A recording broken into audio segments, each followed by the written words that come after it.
السلام علیکم ورحمۃ اللہ وبرکاتہ۔ ناظرین کرام، امید ہے کہ آپ تمام خیر و عافیت کے ساتھ مزے کے ساتھ زندگی بسر کر رہے ہوں گے۔ عزیزان محترم، رات میں مطالعہ کر رہا تھا اور پڑھتے پڑھتے ایک حکایت، ایک واقعہ میری نظروں سے گزرا جو کہ مسلمانوں کی خیر خواہی کے حوالے سے تھا، اور جب میں نے اس کو پڑھا تو پڑھ کر ایک مقام پر لطف بھی آیا اور دوسرا دل میں دکھ بھی ہوا کہ ہمارے اسلاف، ہمارے بزرگ مسلمانوں کی خیر خواہی کا جذبہ کس طرح دل میں رکھا کرتے تھے، اور آج جو حالات و واقعات ہیں وہ کسی سے چھپے ہوئے نہیں ہیں۔ عزیزان محترم، وہ جو حکایت گزری ہے بڑی پیاری اور انسان کے ضمیر کو جھنجھوڑنے والی ہے۔ آئیے اس کو سماعت کرتے ہیں کہ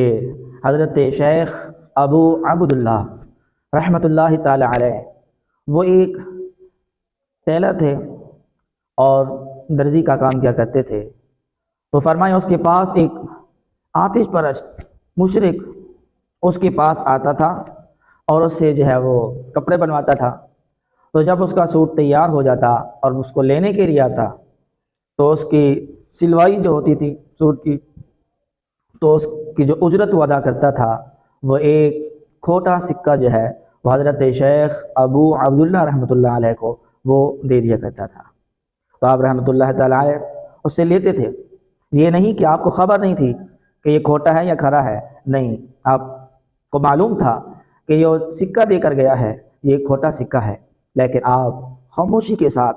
اس سے وہ سکہ لیتے اور لے کر جو ہے وہ اپنے گلے کے اندر ڈال دیا کرتے تھے۔ کبھی بھی آپ نے اس کو بلوایا نہیں، کبھی بھی آپ نے اس سے گلہ نہیں کیا کہ اے نوجوان، تو یہ مجھے اجرت کیا دے رہا ہے؟ میں نے محنت کے ساتھ تیرا سوٹ تیار کر دیا ہے اور تو مجھے کھوٹا سکہ دے رہا ہے۔ نہیں، کبھی نہیں ایسا کیا، بلکہ خاموشی کے ساتھ لیتے اور لے کر جب وہ رکھ دیا کرتے تھے۔ پھر کیا ہوا؟ ایک مرتبہ جب وہ اپنا سوٹ دے کر گیا، جب اس کا سوٹ تیار ہو گیا، اب وہ لینے کے لیے جب آیا تو اتفاق سے حضرت شیخ ابو عبداللہ رحمۃ اللہ علیہ اس وقت جو اپنے شاپ پر موجود نہیں تھے اور آپ کے شاگرد موجود تھے۔ اس آتش پرست نے وہ سوٹ لیا، سوٹ لینے کے بعد اپنی عادت کے مطابق اس نے اپنے جیب سے ہاتھ ڈالا اور وہ کھوٹا سکہ نکال کر جو وہ دے دیا۔ تو جب شاگرد نے دیکھا کہ یہ سکہ جو وہ کھوٹا ہے، یہ تو ہمارے کسی کام کا نہیں ہے، یہ تو ہمیں دھوکہ دے رہا ہے، تو پھر اس شاگرد نے وہ لینے سے انکار کر دیا اور اسے صحیح سکہ جو ہے وہ لیا جو کہ ان کے لیے کارآمد تھا۔ بہرحال وہ چلا گیا۔ جب حضرت شیخ ابو عبداللہ رحمۃ اللہ علیہ اپنی شاپ پر واپس آئے اور آ کر دیکھتے ہیں کہ وہ سوٹ جو آتش پرست کا تھا وہ نہیں ہے۔ جب شاگردوں سے پوچھا تو شاگردوں نے پوچھنے پر بتایا کہ ہاں فلاں شخص آیا تھا اور وہ سوٹ لے گیا ہے، لیکن عجیب بات ہے کہ جب اس نے اجرت دی تو ہم نے دیکھا کہ وہ کھوٹا سکہ تھا، لیکن ہم نے لیا نہیں اور اس کو واپس کر دیا کہ ہمارا کسی کا کام نہیں ہے، تم تو ہمیں دھوکہ دے رہے ہو۔ اور پتہ نہیں یہ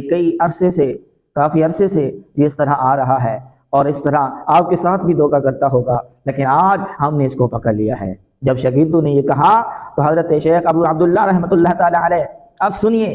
آپ فرماتے ہیں کہ مجھے بھی معلوم ہے، مجھے بھی پتا ہے کہ میں بھی جانتا ہوں کہ وہ مجھے جو سکہ دیتا تھا وہ کھرا نہیں ہوتا تھا، وہ کھوٹا سکہ ہوتا تھا، لیکن میں خاموشی کے ساتھ اس سے لے کر گلے میں ڈال دیا کرتا تھا۔ شاگردوں نے پوچھا استاد جی کیوں ایسا کیوں ہوا؟ جب آپ جانتے ہیں کہ یہ کھوٹا سکہ ہے پھر آپ کیوں لیا کرتے تھے؟ آپ رحمت اللہ علیہ آپ فرماتے ہیں کہ وہ سکہ میں اس لیے لیا کرتا تھا کہ وہ سکہ مجھے دے رہا ہے، چلو میں ہی لے لوں، کسی دوسرے مسلمان کو دھوکہ نہ دے،